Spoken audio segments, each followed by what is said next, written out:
هل مر بك يوم شعرت فيه أنك تسقط بلا سبب واضح؟ يوم سألت نفسك مرارا: ما الذي فعلته لأستحق كل هذا الثقل؟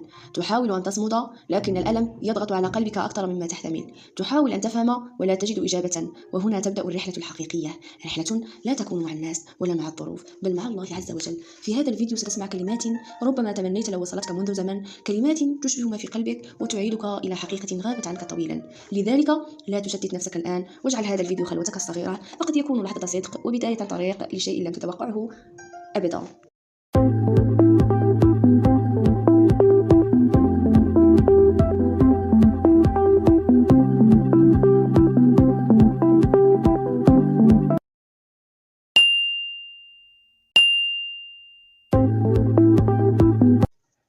أحيانا تمر بك أيام ثقيلة تشعر فيها أن كل شيء يتساقط دفعة واحدة.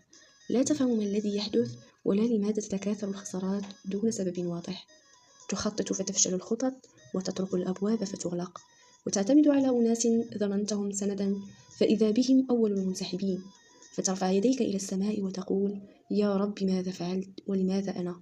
ولكن الحقيقة التي نغفل عنها أن ما يحدث ليس لأنك سيء، بل لأن الله يحبك. وإذا أحب الله عبدا لم يتركه غارقا في راحة تنسيه نفسه، بل يأخذه في رحلة تربية وتطهير ونضج. الله لا يبتلينا ليعذبنا، بل يعيد بناءنا من الداخل. فأنت لا تعرف قلبك حقا إلا حين ينكسر، ولا تعرف صبرك إلا حين يشتد الألم، ولا ترى نورك الحقيقي إلا بعد أن تنطفئ كل الأنوار الزائفة من حولك. تخيل أنك تمشي وفي يديك أشياء كثيرة تحبها وتعتمد عليها، ولكنها أثقل مما تحتمل.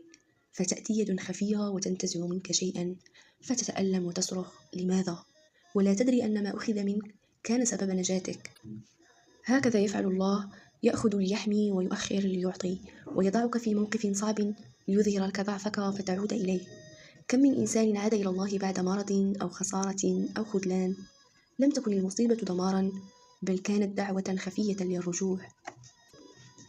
الله يختبرك لتقترب، لتنضج، لتفهم. يختبرك لأنك مؤهل للنجاح. ليس كل الناس يختبرون بالعمق نفسه، فكلما عظم الإيمان عظم البلاء. فلا تقارن نفسك بغيرك، فرب راحة ظاهرية تخفي فراغا عظيما، ورب بلاء يخفي رفعة. فتقول: لماذا هو ولماذا أنا؟ لكنك لا تعلم أن البلاء نعمة، وأن الله اصطفاك ليرفعك لا ليكسر قلبك عبثا. أتعلم متى تكون الابتلاءات موجعة؟ حين تقاومها، حين تجادل قدر الله داخلك. لكن حين تستسلم لله وتقول: يا رب علمني من هذا الألم، عندها يتحول البلاء إلى نور داخلي، إلى فهم جديد، إلى قوة خفية. نعم، ستبكي وقد تنهار أحيانا، ولا بأس، فالله لا يريدك قويا دائما، بل يريدك صادقا. لا دمعة تضيع، ولا تنهيدة تنسى، ولا وجع يمر سدى. وأحيانا لا يغير الله الحال سريعا، لأنه يغيرك أنت أولا. فأنت أهم من كل ما تطلبه. الابتلاء ليس عقوبة، بل هو فرصة خفية للاستيقاظ، فرصة لأن تنظر إلى نفسك بصدق، وتراجع قلبك بهدوء، وتحطم تلك الأصنام الصغيرة التي استقرت في داخلك دون أن تشعر: الغرور، التعلق، الكسل، الشك. الله لا يريدك منهارا، بل يريد أن يعيد صياغتك. يريد أن تخرج من التجربة إنسانا آخرا، أقرب إليه، أنقى قلبا، أهدأ روحا، وأقوى داخلا. فلا تكره الابتلاء، بل قف أمامه بتسليم، واسأل نفسك بصدق: ماذا يريد الله أن يعلمني الآن؟ هل كانت علاقتي بالله قوية، أم اعتمدت على الناس أكثر من اعتمادي عليه؟ هل وثقت بما في يدي أكثر من ثقتي بمن خلقني؟ هل جعلت الدعاء آخر الحلول بعد أن كان أول الأبواب؟ الاختبار ليس نهاية، بل بداية جديدة، ومن فهم هذا تغيرت حياته، حتى وإن بقيت الظروف كما هي. وما دام الله يختبرك فهو لم يتركك، فلو تركك ما ابتلاك، لأن الإهمال لا فيه تربية ولا تطهير ولا حكمة. ولكن حين يدخلك الله في الابتلاء فهو يعمل على قلبك، يصقله كما يصقل الذهب في النار، ليخرج منه كل ما لا يليق بك. نعم، قد تبكي في الليالي، وقد تفقد شهيتك للحياة، وقد تثقل عليك النهوض من سريرك صباحا. ولكن تذكر: الله لم يرد لك الانهيار، بل أراد أن تنكسر أمامه فقط. فالناس إذا كسروك تركوك ومضوا، أما الله فينتظرك في تلك اللحظة الخالصة. لحظة السجود حين لا تملك شيئا وتقول يا ربي لا حول لي ولا قوة إلا بك. تلك هي اللحظة التي كان ينتظرها الله منك منذ زمن، أن تعود إليه خاليا من التعلق، متخففا من الأوهام، متجردا من الاعتماد على غيره. الله لا يريدك أن تكره الدنيا، بل أن تحبه أكثر منها. لا يريد أن يسلبك النعم، بل أن يطهر قلبك من عبوديتها. فالقلب إذا تعلق بغير الله تعب، وإذا تعلق بالله سكن حتى وسط العواصف. قد يقول لك الناس ستمر، وهم لا يعلمون ما تعيشه في صمت الليل، ولا يشعرون بمعاركك الخفية. أما الله فيراك ويسمعك، وقد وعد إن مع العسر يسرا، وعدا لعبد لا لملك ولا لمثالي. لا تحتاج أن تكون عظيما ليحبك الله، يكفي أن تكون صادقا، أن تقول تعبت فيرسل لك ما يرممك، كلمة أو آية أو حلما أو دمعة واحدة تغسل صدرك كله. وهكذا يربي الله عباده، بلاء ثم دموع ثم دعاء ثم سكينة ثم عودة للحياة بنفس جديد. تكتشف أنك أكبر من الألم، وأنك رأيت ما هو أعمق من الوجع، وأنك أصبحت أقرب إلى السماء. وحين تنكسر مرة أخرى تعرف الباب، وتلك معرفة لا تشترى، أن تعرف إلى من تلجأ وأين الأمان. لذلك لا تسأل كثيرا متى ينتهي هذا، بل قل يا رب كيف أخرج منه أقرب إليك.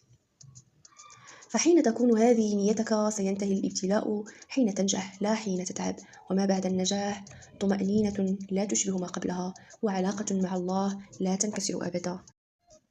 ولعل أجمل مثال على كل هذا قصة سيدنا يوسف عليه السلام، ذلك الغلام الطاهر الذي لم يعرف في حياته ذنبا، ولم يمل قلبه يوما إلى المعصية، ومع ذلك كانت بدايته في الجب. طفل بريء حسده إخوته فألقوه في ظلمات البئر ليتخلصوا منه. تخيل من كسره أول مرة، لم يكونوا غرباء بل إخوته، وفي لحظة واحدة انتقل من دفء أحضان أبيه إلى أعماق الظلمة والبرد والخوف والوحشة. ولكنه لم يقل لماذا أنا، بل كان قلبه متعلقا بالله فرفعه الله.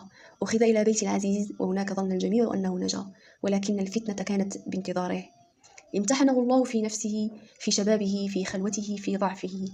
امرأة ذات جاه وجمال تراوده وتغلق الأبواب، وهو يقول رب السجن أحب إلي مما يدعونني إليه.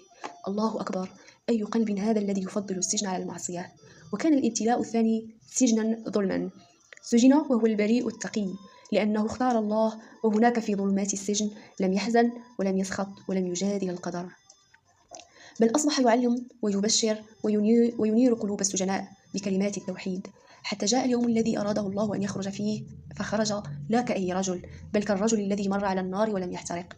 خرج وقد نضج قلبه وتطهرت نفسه وتشكل داخله بأمر الله، ثم رفع فصار وزيرا وملك مصر، واجتمع بإخوته وكان قادرا على الانتقام، ولكنه عفا وقال كلمته العظيمة لا تثريب عليكم اليوم يغفر الله لكم.